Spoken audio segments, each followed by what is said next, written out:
O Pure Heroin é o álbum de estreia da cantora neozelandesa Lorde e foi lançado no dia 27 de setembro de 2013, quando ela tinha apenas 16 anos.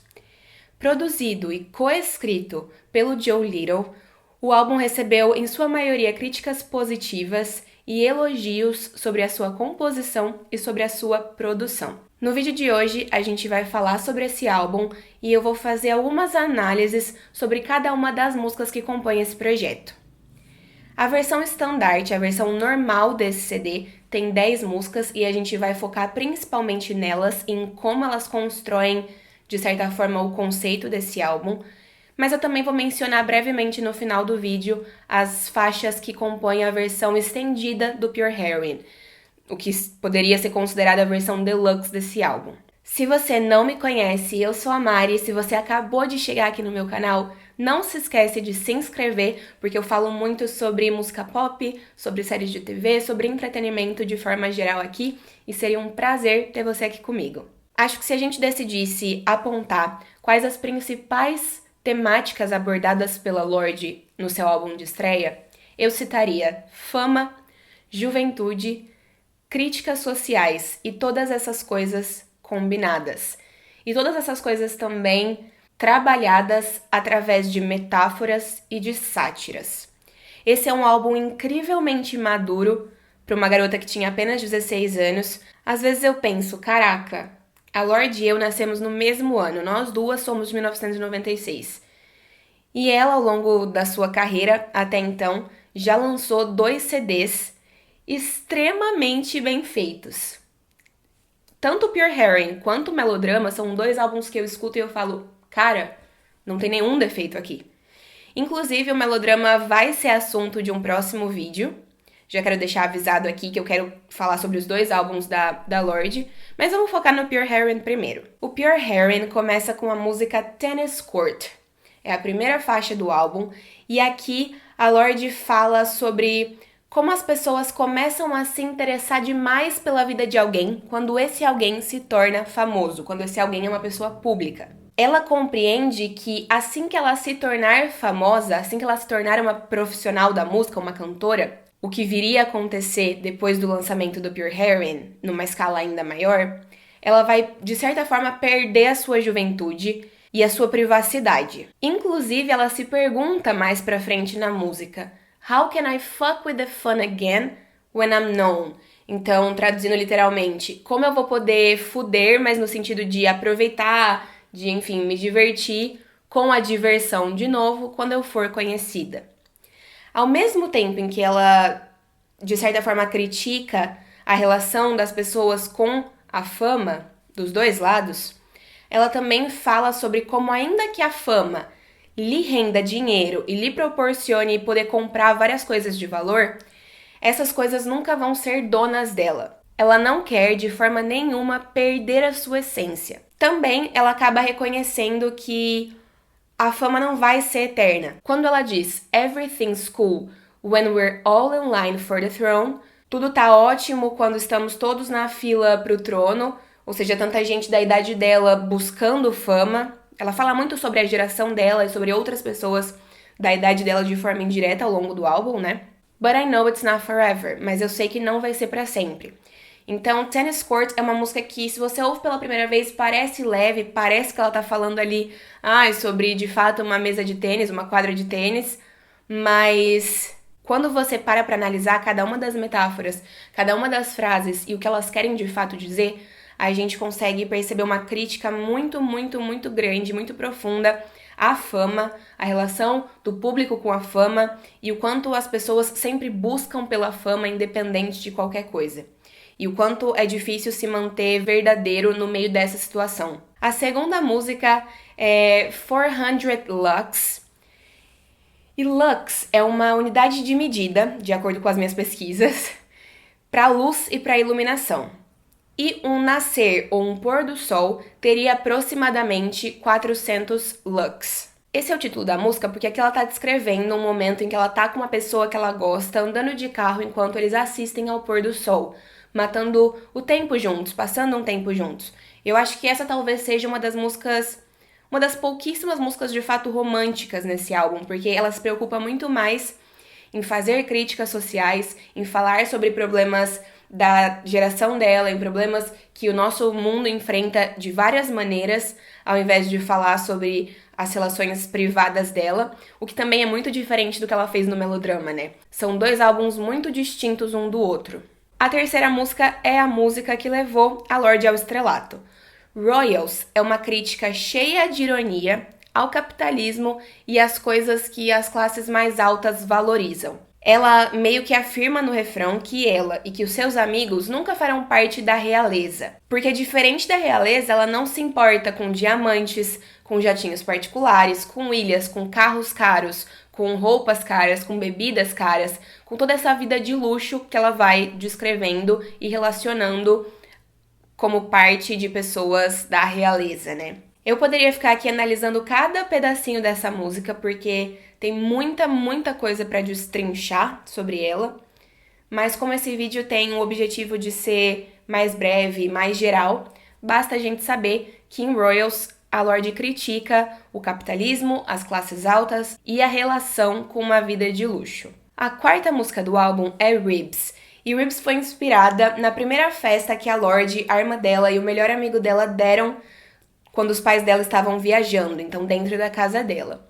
E ela fala sobre essa festa, mas ela principalmente reflete ao longo da música sobre como aos poucos a gente vai se tornando adulto. Ela dar a primeira festa dela fez com que ela percebesse que ela estava crescendo, que ela estava deixando de ser criança, de ser simplesmente uma adolescente, para enfim se tornar uma pessoa adulta com responsabilidades. E eu acho que isso vai inclusive para além só simplesmente da vida dela e dessa festa em específico, mas também sobre como Pure Heroine representa muito esse momento de transição, e ela deixa isso claro em todas as músicas, já que ela sabia que no instante em que ela lançasse esse álbum, a vida dela ia mudar, né? Então ela traz músicas que reafirmam tudo isso, todos esses sentimentos. Em Ribs, ela inclusive fala sobre como é assustador pensar em deixar de ser criança, pensar em crescer, em se tornar responsável pela sua própria vida, pelas suas próprias coisas e envelhecer também. A quinta música é Buzzcut Season, e pra mim Buzzcut Season é uma crítica às pessoas privilegiadas que não se importam com tudo de ruim que acontece no mundo, que não prestam atenção em tudo de ruim que tá acontecendo. O título da música é uma referência ao estilo de corte de cabelo que os soldados precisam ter quando eles vão pro exército, né? E aqui ela menciona coisas ruins que aparecem no noticiário, jornalistas e cientistas que tentam nos avisar sobre, enfim, as notícias mesmo, sobre as coisas que estão acontecendo por aí. E ela também acaba se incluindo de uma maneira até irônica nas pessoas que preferem ignorar tudo isso e viver suas vidas normalmente, fazendo uma crítica à própria geração dela, mas às pessoas que agem dessa forma de maneira geral mesmo. E eu acho que essa música se encaixa muito no momento que a gente está vivendo hoje. Estamos enfrentando uma situação de pandemia, estamos sendo governados por governantes que, ao invés de tentarem fazer as coisas serem melhores, acabam piorando tudo. E além disso, a gente tem muita gente que prefere fechar os olhos e fingir que não tem nada acontecendo. E acho que Buzzcut Season fala exatamente sobre isso. A sexta música é Team, e na minha opinião a Lorde quase cria um mundo de fantasia nessa música, onde ela seria a pessoa no comando. Um mundo teoricamente habitado só por jovens, um mundo diferente de tudo que já foi visto, onde perder nem sempre significa ser fraco, e onde, apesar de tudo, todo mundo se apoia. Talvez, inclusive, ela esteja tentando criar uma situação bastante utópica aqui. Apesar dela não ser da realeza, como ela já afirmou em Royals, aqui é ela quem governa esse mundo. E na sétima música, que é Glory and Gore, é como se esse mundo utópico de Team se transformasse numa distopia. Glory and Gore é uma música que critica de maneira bastante ativa a normalização da violência na nossa sociedade. Além disso, ela também volta a fazer algumas referências ao culto às celebridades e à obsessão pública com a fama. Curiosidade que é muito mais sobre mim do que sobre o álbum em si, mas eu sempre relacionei a música Team com Gossip Girl, porque a vibe da música sempre me lembrou essa série. E depois de ter começado a assistir The 100, que é uma série que eu comecei a assistir não tem muito tempo, eu passei a relacionar Glory and Gore com The 100 também. Às vezes eu faço essas associações e só achei que pudesse ser curioso comentar com vocês. A 8ª música do álbum é a música Still Sane, e nessa música a Lorde traz de volta, como em vários momentos ao longo do CD, esse medo da fama. Em Still Sane, ela está determinada em não se tornar uma vítima da fama, como outras celebridades se tornaram. Ela está determinada a continuar sã, apesar de ser uma pessoa famosa. Aqui ela diz que ela ainda gosta dessa fama recém-descoberta dela, ela ainda gosta das viagens e dos hotéis, mas que ela acredita que isso vai mudar em breve. Mas, de qualquer forma, ela promete lutar para encontrar o seu lugar nesse mundo, nesse meio que ela escolheu para ela, né? Como sempre, é uma música cheia de metáforas. A 9ª música é White Teeth Teens. Traduzindo literalmente o título dessa música, talvez seria Adolescentes de Dentes Brancos. Mas aqui a Lorde fala muito sobre popularidade na adolescência. Os adolescentes populares normalmente são vistos como perfeitos, e ela usa essa qualidade de dente branco para expressar isso, para falar sobre isso. Ela chama as pessoas populares de White Teeth Teens, porque os dentes são todos brancos e perfeitos, associando a essa característica que é muito ligada a pessoas que são populares, né? Fisicamente essas pessoas são perfeitas e elas demonstram serem, enfim, superiores e perfeitas em todos os sentidos, quando na verdade elas escondem muitos problemas e muitas particularidades dentro delas também. Me parece que ao longo dessa música a Lorde descreve uma noite em que ela e os seus amigos, apesar de não serem populares, estão tentando se destacar e mostrar a verdade deles sem se importar de fato com o que é ou não considerado popular. Então a gente vai para a 10ª e última música da versão estandarte do Pure Heroine, que é a música que realmente fecha esse trabalho, e essa música se chama A World Alone. Aqui a Lorde diz adeus à sua infância e à sua adolescência e se mostra pronta para enfrentar a fama que está se aproximando dela. Ela desde o começo sabia que a vida dela ia mudar com esse álbum, e ela fala sobre o medo de lidar com isso em muitos momentos do CD, como eu já falei pra vocês, mas aqui na última música é quase como se ela abraçasse tudo isso, como se ela aceitasse que as pessoas vão falar sobre ela, que a vida dela vai sofrer algumas mudanças, e ela tá disposta a continuar dançando e aproveitando a vida independente disso. Do lado, inclusive, da única pessoa com a qual ela se sente confortável e com a qual ela acredita que pode continuar sendo ela mesma. Que nesse caso, nesse momento, muito provavelmente era o namorado dela na época. Essa é uma música extremamente forte, extremamente esperançosa até eu diria, e perfeita para encerrar o álbum. A Lorde e o Joe Little disseram desde o começo que eles queriam fazer uma tracklist sem músicas de preenchimento. Eles queriam um primeiro álbum, em que todas as faixas fossem boas, em que todas as músicas chamassem a atenção. E eles conseguem fazer isso muito bem ao longo das 10 músicas que compõem esse CD. Acho que uma coisa muito importante que a gente precisa mencionar aqui, e eu acho que eu já falei muito sobre isso ao longo desse vídeo, mas vale a pena falar de novo, é comparar a frase inicial do CD com a frase final do CD. A música Tennis Court começa com a frase, que é a primeira música do CD, né? Começa com a frase Don't you think that it's boring how people talk? Você não acha que é entediante como as pessoas sempre estão aí falando, né? Falando demais? É o que ela quer dizer aqui. E A World Alone termina com a frase But people are talking, let them talk. As pessoas estão falando, deixe que elas falem. Eu enxergo o Pure Heroine muito como um álbum de processo.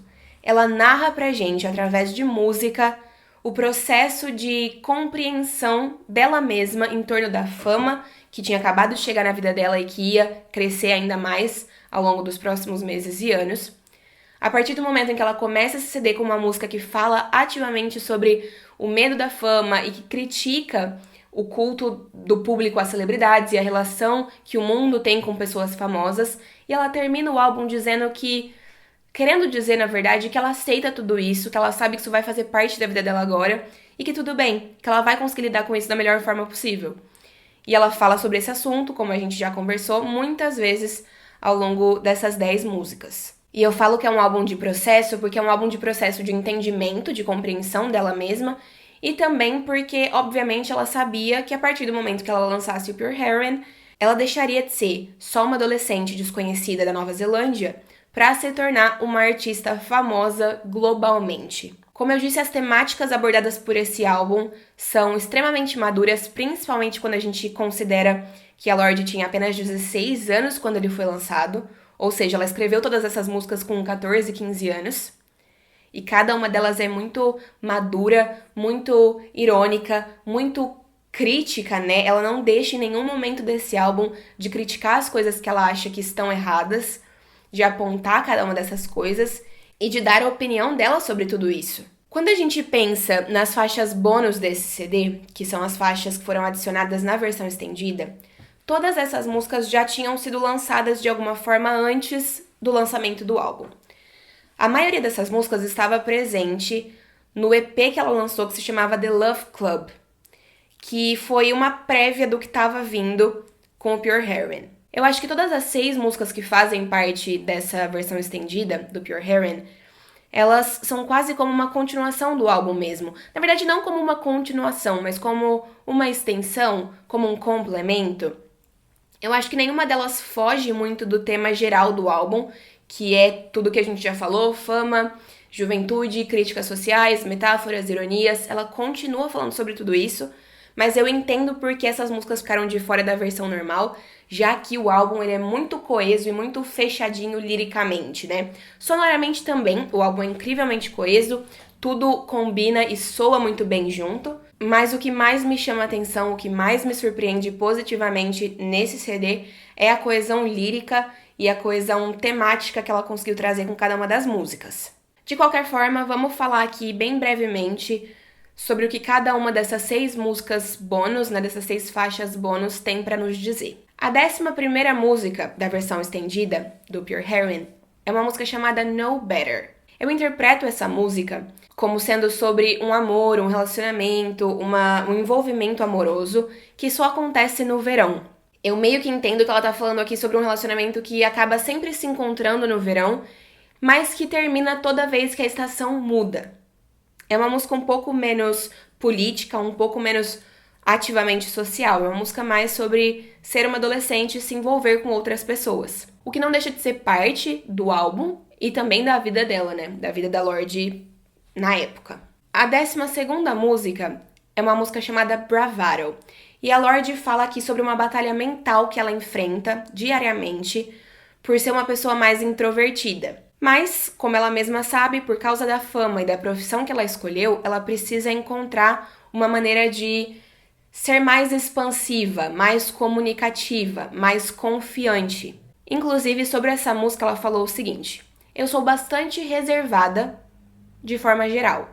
E eu não sou uma pessoa muito confiante, mas eu sabia que eu estava prestes a entrar numa indústria onde eu precisaria ser uma pessoa confiante. Então essa música foi uma conversa que eu tive comigo mesma, onde eu entendia que eu precisaria ser confiante a partir de então. Ela disse mais ou menos isso numa declaração que ela deu sobre Bravado. A 13ª música é Million Dollar Bills, e é mais uma música sobre juventude, sobre querer aproveitar a vida com tempo, com dinheiro, da maneira dela, né? Sem se preocupar em atingir, em alcançar padrões. A 14ª música é The Love Club, e essa música é sobre querer ser parte de um grupo, tentar ser parte de um grupo, e quando você finalmente consegue, você percebe que quando você é parte desse grupo, em específico, você acaba perdendo a sua individualidade. De novo, ela dizendo o quanto ela aprecia tudo que tem de específico, de singular nela mesma. Ela não quer mudar quem ela é para tentar agradar outras pessoas. A 15ª música é Beating Down, e a Lorde diz que essa música é sobre momentos intensos, cheios de intensidade. Sejam eles agradáveis ou não, mas que nos deixam tensos, agoniados, que de alguma forma são importantes pra gente. É a sensação de lidar com esse tipo de situação e de momento que ela descreve ao longo dessa música, da 15ª faixa. A 16ª música é Swinging Party, e essa música na verdade é um cover. Ela é da banda The Replacements e ela fala exatamente sobre o medo de subir ao palco, sobre o medo de se colocar na frente das câmeras, na frente do público, da mídia, né, o tempo todo quando você é uma pessoa conhecida. A própria banda já disse que essa música é sobre como as pessoas pensam, que quando você é famoso, você é confiante o tempo todo, você é cheio de si, quando na verdade existe medo e existe ansiedade. E apesar dessa música ser um cover, a Lorde fala exatamente sobre essas mesmas coisas em outras músicas do Pure Heroine. Então, acho que casa muito bem com toda a temática do álbum e com tudo que ela tinha pra dizer aqui. Eu não sei se nesses aproximadamente 20 minutinhos eu consegui contemplar a profundidade que esse álbum tem, tudo que eu queria trazer sobre ele, mas eu tentei trazer algumas interpretações de forma breve de cada uma das músicas que compõem esse projeto e as temáticas gerais que esse álbum aborda. Eu espero que vocês tenham gostado. Eu adoro a Lorde, eu acho ela incrível, eu acho ela uma cantora incrível e eu acho ela uma compositora ainda mais incrível. E eu queria muito falar sobre os projetos dela aqui, porque eu nunca tinha falado sobre ela no meu canal antes. E já que agora eu tô revisitando alguns álbuns antigos de cantoras que eu gosto, achei que era o momento certo pra fazer isso. Se você gostou desse vídeo, se inscreve aqui no canal, por favor, comenta aqui embaixo pra eu saber a sua opinião e me diz se você gostaria de ver um vídeo meu analisando também o Melodrama, que é um álbum maravilhoso. Eu gosto muito do Pure Heroine, mas o Melodrama é, assim, o meu favorito entre esses dois e é um dos meus CDs favoritos de todos. E eu tô bastante animada pra falar sobre ele, mas eu gostaria de saber se eu vou ter público pra assistir esse vídeo. Obrigada se você assistiu até aqui, um beijo grande e até o próximo vídeo.